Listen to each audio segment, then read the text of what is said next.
शेतकऱ्यांसाठी आजच्या सर्वात मोठ्या टॉप आणि ठळक बातम्या आपण या ठिकाणी पाहतोय। पहिलीच बातमी निघते, विदर्भात पुन्हा अवकाळी व गारपीट होण्याची शक्यता, हवामान खात्याचा अंदाज। पुढली मोठी बातमी निघते, पीक विमा योजनेत प्रचंड मोठ्या प्रमाणात गैरप्रकार, माणिकराव कोकाटे यांची माहिती। तर चुकीच्या लोकांमुळे चांगल्या योजनेला गालबोट, दादा भुसेंची प्रतिक्रिया। पुढली मोठी बातमी निघते, कर्जमुक्तीसाठी शेतकऱ्यांचा अकोला, अमरावती आणि बुलढाण्यात ट्रॅक्टर मोर्चा। पुढली मोठी बातमी निघते, 1 रुपयात पीक विमा सुरू ठेवा, शिवसेना ठाकरे गटाची मागणी। पुढली मोठी बातमी निघते, राज्यात हलक्या ते मध्यम पावसाची शक्यता, हवामान खात्याचा अंदाज। पुढली मोठी बातमी निघते, 1 रुपयात पीक विमा बंद, मंत्रिमंडळाचा महत्वपूर्ण निर्णय, नव्या योजनेत हप्ते मोजावे लागणार, शेतकरी हतबल।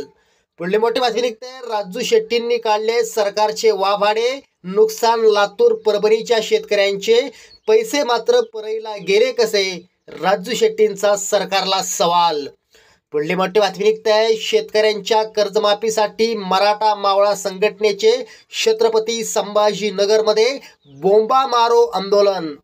पुढली मोठी बातमी निघते, शेतकरी कर्जमाफीवरून अखेर अजित पवार यांचे लोटांगण, लाखो शेतकऱ्यांची चिंता वाढली। पुढली मोठी बातमी निघते, पीक विमा योजनेसाठी राज्यात स्वतंत्र महामंडळ स्थापन करण्याची मागणी। पुढली मोठी बातमी निघते, मोदी सरकार आल्यापासून शेतकऱ्यांना वाईट दिवस, पीक विमा कर्जमाफीवरून शेतकऱ्यांनी मोदी सरकारला सुनावले।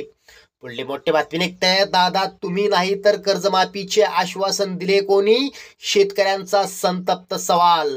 पुढली मोठी बातमी निघते, आधार कार्ड आणि ई पास मशीनद्वारेच यंदा खत विक्री, बनावट खत विक्रीवर लागणार लगाम, शेतकऱ्यांना दिलासा।